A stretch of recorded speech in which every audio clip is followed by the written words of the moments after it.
Hi guys! Really? Nagluluto kami ni mama ng pagkain. Onion is live. Yes. Titir onion eh? Bas halo eh? Taibin la. Jette. Dardara. Nagluluto si mama ng dardara. Yung lentils. Salad. Salad kami.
Check in outside if they... لا إذا we did not pump today. ما بدي أدير المي لبرا. Afternoon shoot. ما هي كنت تروح. هذا الهون حسين؟ كيف حسين هون؟ لا من هون هذا عارف شو عربي؟ ليش هذا هلا مليان يعني برا مليان. شيء بس يكون مليان. البامب البخور شو بس هاي كل يوم؟ لا بعد لا تجي هذا فرشي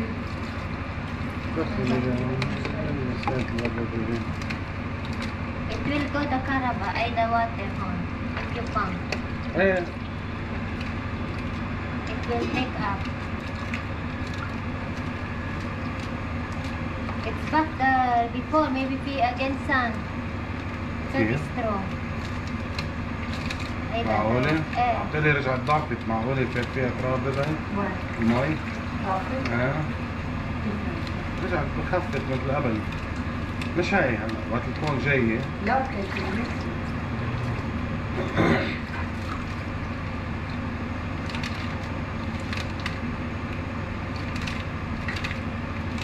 هلا بدي تخف لانه مش هلا. عرفت والله عرفت لا انا الصبح فتحت اكل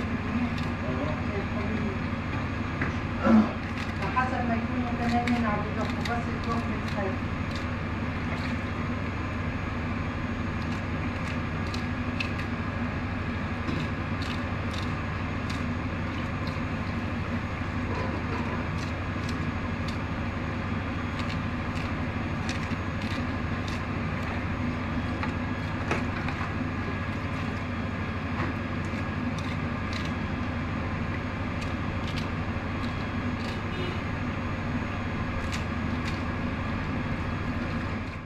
Dardara guys, maraming onion.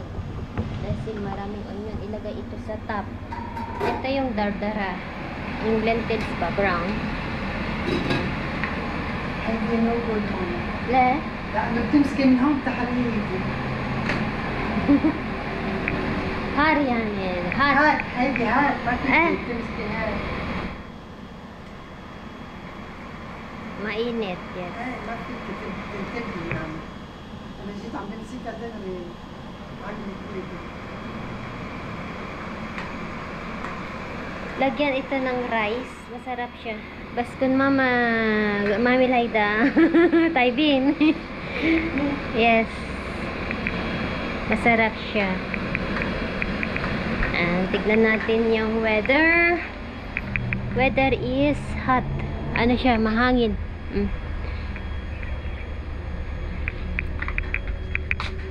Nagpapump kami.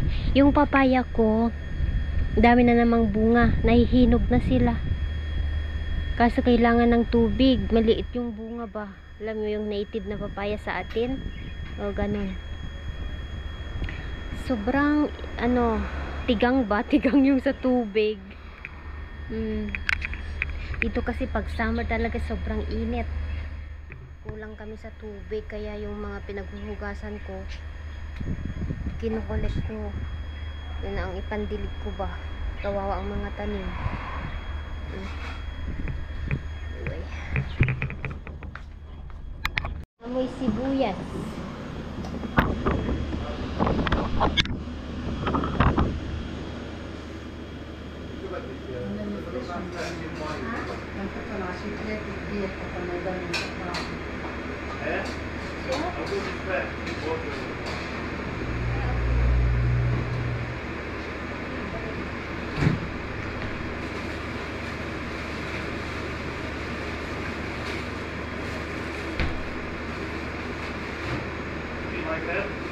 La.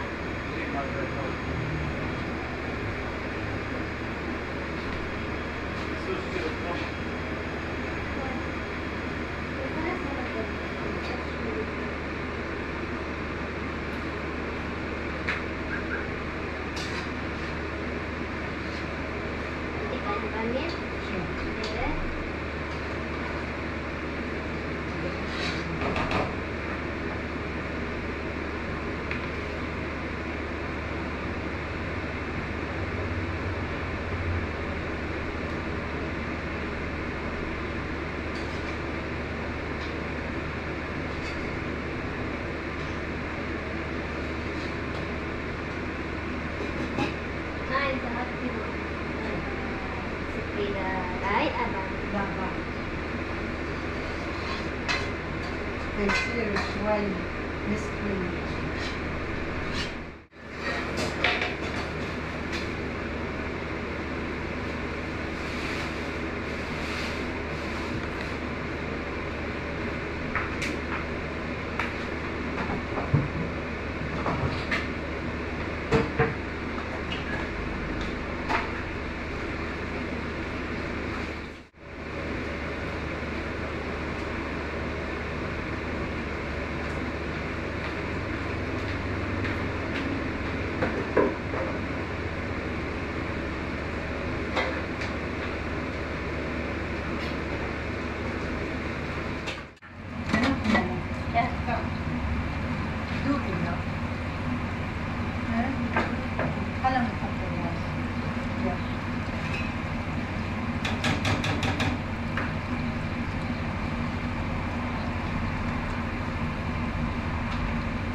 Abadan mala.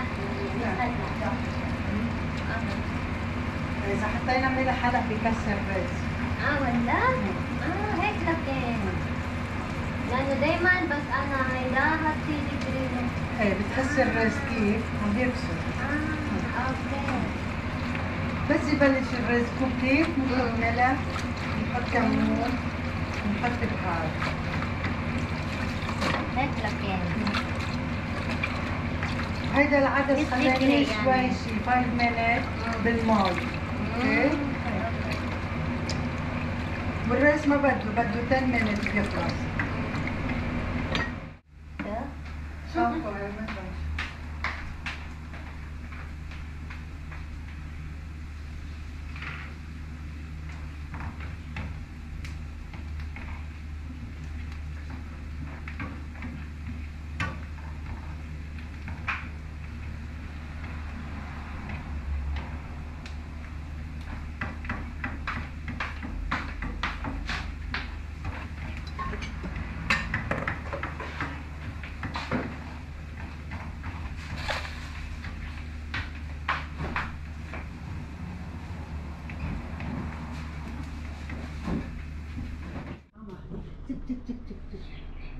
Yan na, luto na siya. Yeah. Good. Slow cook siya. ايه نشرب مي لانه هسه الليل. اللي رح يغيب على قلبي. شوف. قصة حجرها. Mainit kasi guys, super hot. Yan, dumating ang dalawa, galing sila sa Mar. Chupe! You're making pause, another pause. Another pause. Naipagalis.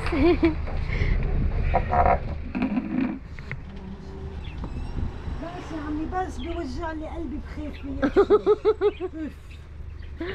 Nervyosa. كل ما بيرجع بخاف. Baka kasi daw mahulog sa stair. Ya Allah.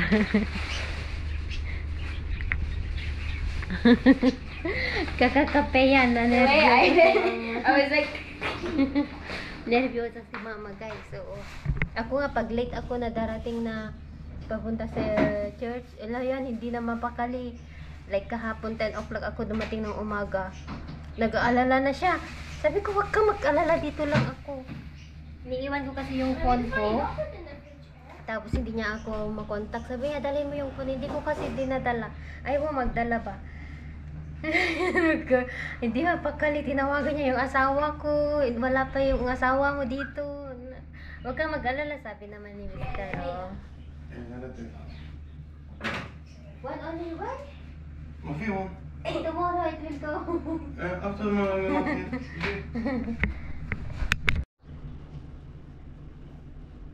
خليها كشف تتنشف شوي. Nilagay ni mama ng ano, kamon and then bahar halo. Ito yung sweet pepper. Ito Lebanese spices, sweet pepper, tinatawag nilang bahar halo. Halo is sweet, bahar is spices, ganun. حار it's spicy. Har, bahar. لا مش بهار. شو لك إيه؟ بهار it's Spicy. pepper. بهار it's kind of spices. في واحد هوني big. ما بدي.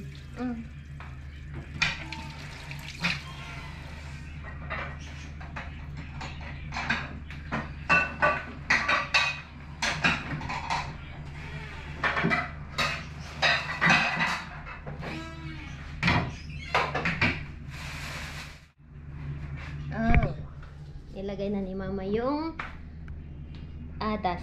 Oh, ganyan na siya. Yung onion guys na fried. Yan, lagay dito. Oh, sarap. 2.5 cup ito, maubos. Yeah. Messi! Yan, luto ni mama. Specialty ni mama. Masarap yung luto niya na ganyan. Kasi ako, dikit-dikit yung rice and ano, yung lentils ba? Kaya perfect yung ano niya.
Ayun, tapos na kami. And then mamaya, around 6, alam nyo guys, kanina umaga, na ano ako, nahilo ako. As in na, kapag mulat ng mata ko, yung nahihilo ako. So, ang ginawa ko, naghilamos ako. And then, di ba nga, everyday may mas dito sa amin. So, nakita na ni mama nagbibis na ako ganyan. Uminom na ako ng maligamgam na tubig. Nagulat siya kasi nakita niya na bumalik ako sa higahan. Hindi ko talaga kaya. First time ko yun na pagkagising ko ng umaga, nahilo ako. Alam, sabi ni mama, nag-mens ka na? Takot siya, baka buntis daw ako. Takot si mama na mabuntis ulit ako. Parang sabi niya, wag na, tama na si Shane. Kasi nga, alam niyo, pag dito, mahirap pag maraming anak. Lalo pag hindi mo may provide yung needs nila, mahirap, lalo sa school, education. And then, hindi lang basta-basta magbuntis dito. Nasa tiyan pa lang yung bata, ang dami ng gastos.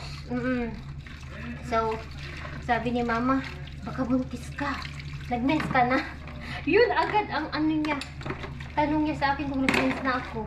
Sabi ko, hindi pa mama. Ay, gumanon siya. Lagi naman gano'n, nadidelay ako guys. Kaya lang yung kanina pagkagising ko, pag tumayo ako na ganyan, talaga iba na yung nahihilo talaga ako. Kaya hindi na ako tumuloy na mag-misa. So, ang nangyari, kasi may ano ngayon si Kian, tawag ito, meron siyang practice sa malaking church, sa simbahan namin. Kasi 50 years na itong church namin. So, sa 11 ata yun? Ikaw nagkakamali. Ngayong month, i-celebrate nila yung 50 years ng church namin dito sa lugar namin. So, sinali ko si Kian. And may practice siya ngayon, 7:30. So, mamaya, mauna ako kasi may mas ng 6 to 7. So, sabi ko kay Mr. ihatid mo na lang si Kian. Magkita na lang tayo doon. So, yun ang mangyayari ngayon, guys.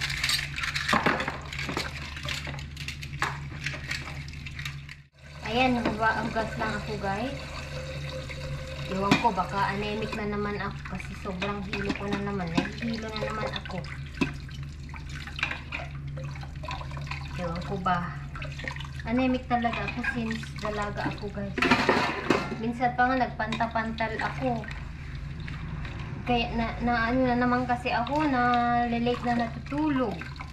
Usually 10 natutulog na ako, pero ngayon 12:30 gising pa ako. Summer kasi. Alam nyo, kahit late ka matulog, okay lang ba? Pero ang case kasi sa akin, maaga din ako magising kasi nga may church, may mass sa 8 o'clock. Maggayak pa ako, mag-prepare. So, kaya siguro ganito, nahihilo na naman ako. Yung dito guys, update ko pala kayo. Ano siya guys, for now, okay pa naman, quiet pa naman. Yun lang, pinatay, may nangyari lang na pagsabog kasi pinatay nila yung isang leader ng, alam nyo, H dito. Kaya, yun ang nangyari. So far, ngayon, normal ulit. Hindi pa sila, yung mga tao, pupunta pa rin sila sa work. Ganon. Ang maganda naman is hindi nila tinitira yung kung saan-saan. Nagpapalipad. Alam kasi nila kung saan yung tao na puntiryahin. So, ang kawawa lang is yung nadadamay. Halimbawa, naglalakad ka. Hindi mo alam na yung area na pala na yun is titirahin. Nasa loob kasi ng bahay. Tapos yung ibang injury, nasa labas, yung sasakyan sa daan, alam nyo. So, yun yung balita ko. Sa ngayon, okay pa yung situation dito sa area namin. Pero sabi ng biyanan ko, hindi natin alam at kailan.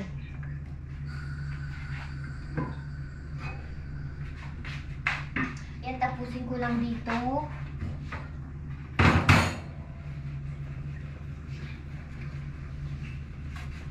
Dito sa ibang bansa guys, after ka magluto, everyday yan lilinisin.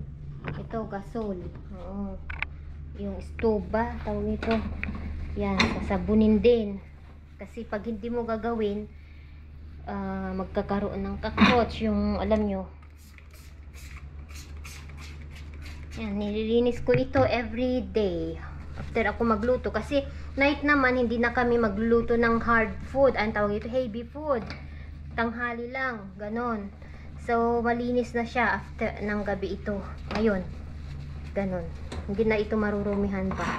Maliban lang kung ang si Shane ang magluto ba ng pagkain niya, maano siya, makalat ba, like yung eggs. Magprito siya ng egg. Talsik ng mantika. And tapusin ko lang ito, guys.